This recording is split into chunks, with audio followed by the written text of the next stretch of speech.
Welcome back to Ajanatal Daily Current Affairs series, and today is 24th of September. Here the first question is on your screen. When is the International Day of Sign Languages observed? And the options are 22nd of September, 21st of September, 23rd September or 20 September.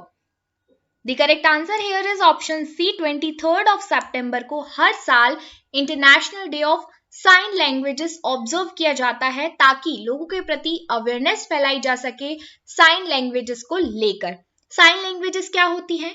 जो लोग सुन नहीं सकते हैं उन्हें action करके बातों को समझाना, जैसे कि आप लोगों ने देखा होगा डीडी नेशनल पर कभी, तो इस तरीके से साइंस के थ्रू हम लोगों को समझा सकते हैं कि हम क्या कहना चाहते हैं, राइट?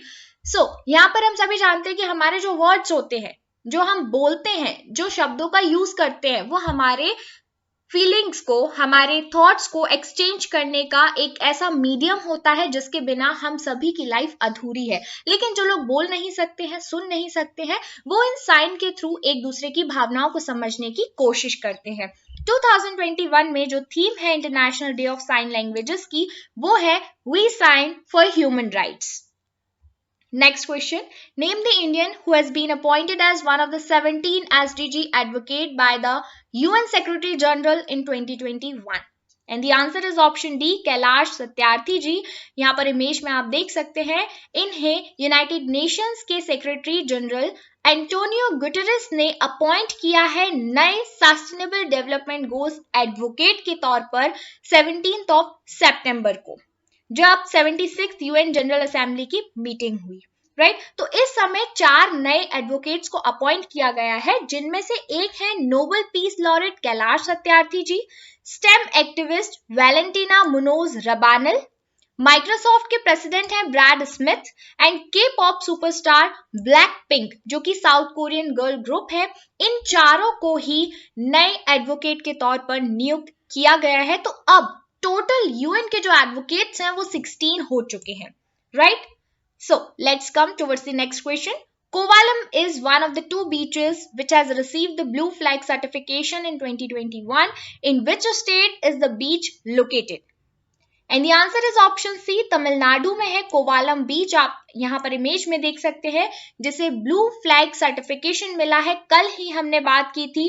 कमेंट सेक्शन में आपको बताना है कि इंडिया में अब टोटल कितने ऐसे बीचेस हैं जो कि ब्लू फ्लैग सर्टिफाइड है। कल ही मैंने बताया था, राइट? सो आपको वापस से याद करना है और सही आंसर देना है।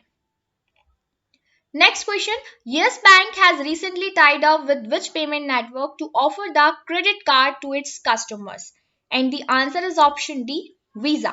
तो Yes Bank ने Visa के साथ पार्टनरशिप की है to offer credit cards to its customer, क्योंकि आरबीआई ने मास्टर कार्ड पर बैन लगा दिया है। तो अब Yes Bank Visa card launch करेगा। Next question.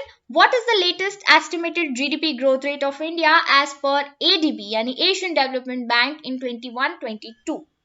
The answer is option B. 10% की GDP ग्रोथ रेट एस्टिमेट बताया है एशियन डेवलपमेंट बैंक ने।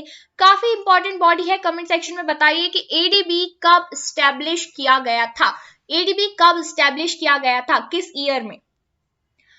यहाँ पर जो हमारी जीडीपी ग्रोथ फोरकास्ट है वो 10% बताई गई है। पहले इसे 11% पर निश्चित किया गया था, लेकिन अब इंडिया की जो डेवलपमेंट है, यहाँ पर जीडीपी की ग्रोथ है, उसको देखते हुए बताया जा रहा है कि हमारी जो जीडीपी है वो बहुत ही कम रहेगी और आने वाले समय में यानी 2022-23 में 7.5% तक गिर सकती है, right? So let's move towards the next question. What is the official motto of the Beijing 22 Winter Olympics and Paralympics? The answer is option A, Together for a Shared Future. Together for a Shared Future, ये हमारा official मोटो होगा Beijing 2022 winter Olympics और Paralympics के लिए। अभी हमने देखा कि इस साल समर ओलंपिक्स खत्म हुए हैं। नेक्स्ट ईयर 2022 में विंटर ओलंपिक्स और पैरालंपिक्स होने वाले हैं। 2022 में बीजिंग में होंगे। तो ये क्वेश्चन भी आपसे पूछा जा सकता है कि किस जगह पर 22 विंटर ओलंपिक शेड्यूल किए गए हैं। Next question. The National Single Window System for the Investors and Business in India has been launched by which ministry? So the answer is option C, ministry of commerce and industry, जिसके minister हैं श्री पीयूष गोयल जी। इनके द्वारा national single window system launch किया गया है investors और business employers को दोनों के लिए ही। तो इन्वेस्टर और बिजनेस दोनों के लिए एक सिंगल विंडो पोर्टल होगा जो कि वन स्टॉप शॉप की तरह काम करेगा इन्वेस्टर और एंटरप्रेन्योर के बीच में, ताकि वो इजीली गवर्नमेंट से अपने अप्रूवल्स और क्लियरेंस ले सकते हैं इस ऑनलाइन पोर्टल के थ्रू। उन्हें कहीं भी जाने की जरूरत नहीं है। तो ईज में काफी ज्यादा हेल्प मिलेगी, राइट। इजी तरीके से हम अपने काम को कर सकते हैं, क्लियरेंस ले सकते हैं, अप्रूवल्स ले सकते हैं गवर्नमेंट से सिंगल विंडो पोर्टल के थ्रू, दोनों ही। अब यहाँ पर आपके सामने स्टेटमेंट ऐसा भी पूछा जा सकता है कि नेशनल सिंगल विंडो सिस्टम किसके लिए है। आई मीन यहाँ पर दोनों के लिए, इन्वेस्टर्स के लिए और बिजनेसेस के लिए। तो एंटरप्रेन्योर और इन्वेस्टर दोनों ही इस पे आके रजिस्टर कर सकते हैं। नेक्स्ट क्वेश्चन है, what is the global economic growth forecast in 2021 as per OECD। अब देखिए यहाँ पर OECD के लिए पूछा जा रहा है। तो OECD ने जो हमारा फोरकास्ट बताया है वो बताया 5.7% का, यानी ऑप्शन सी।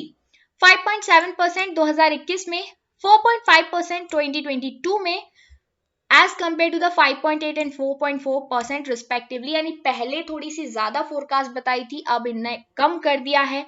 खैर जीडीपी का जो फोरकास्ट है वो कुछ ही मंथ्स में चेंज होता रहता है, तो बहुत ज्यादा इंपॉर्टेंट नहीं होता है, लेकिन फिर भी अगर एडीबी कुछ बोल रहा है, आरबीआई कुछ बोल रहा है, वर्ल्ड बैंक कुछ बोल रहा है, तो आपको याद रखना जरूरी होता है। कमेंट सेक्शन में बताइए ओईसीडी को कब एस्टेब्लिश किया गया था, कितने मेंबर्स हैं इसमें और फुल फॉर्म क्या है। Next question, which among the following nations has become a full-time member of Shanghai Cooperation Organization, यानी SCO का full time member किसे बनाया गया है। तो यहाँ पर हमारा सही आंसर है ऑप्शन ए, ईरान अब फुल टाइम मेंबर बन गया है SCO का। इससे पहले ये एक ऑब्जर्वर नेशन की तरह था, इसे ऑब्जर्वर नेशन का स्टेटस दिया गया था 2005 में, राइट। तो अभी भी आपसे कई बार पूछा जा सकता है कि भी ऑब्जर्वर नेशंस कौन कौन से हैं SCO के, उसमें अगर ईरान आपको ऑप्शन में दिखता है तो आप कंफ्यूज मत होइएगा, क्योंकि इस साल से ये फुल टाइम मेंबर बन चुका है।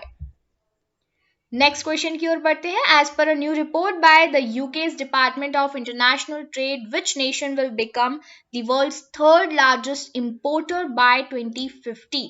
वर्ल्ड का तीसरा सबसे बड़ा इंपोर्टर बन गया है, यानी कि आयातक बन गया है इंडिया, राइट। तो आंसर है हमारा इंडिया। 2050 तक, राइट, 2050 तक का डेटा है ये। 2050 तक इंडिया वर्ल्ड का थर्ड लार्जेस्ट इंपोर्टर बन जाएगा। यूके के डिपार्टमेंट ने ये घोषणा की है। तो अब आप सोच रहे होंगे कि पहले और दूसरे नंबर पर कौन है। तो फर्स्ट नंबर पे है चाइना एज यूजुअल, और सेकंड नंबर पे है US, and then third number पे आने वाला है इंडिया, राइट। 5.9% शेयर करता है इंडिया ग्लोबल इंपोर्ट्स में। सो यहाँ पर काफी अच्छी बात नहीं है। इंपोर्ट अगर हम ज्यादा करते हैं दैट मीन्स हम दूसरे कंट्रीज पर हाईली डिपेंडेंट है। जितना ज्यादा हमारा एक्सपोर्ट होगा यानी निर्यात होगा, उतना ज्यादा हम सेल्फ डिपेंडेंट बनने की राह पे कदम बढ़ा सकते हैं, और इसके साथ साथ हमारा जो बैलेंस ऑफ ट्रेड है वो भी पॉजिटिव होगा, राइट। कमेंट सेक्शन में बताइए बैलेंस ऑफ ट्रेड क्या होता है, बैलेंस ऑफ पेमेंट्स क्या होता है। So this is all for today. Thank you guys and stay connected with Edge Natural.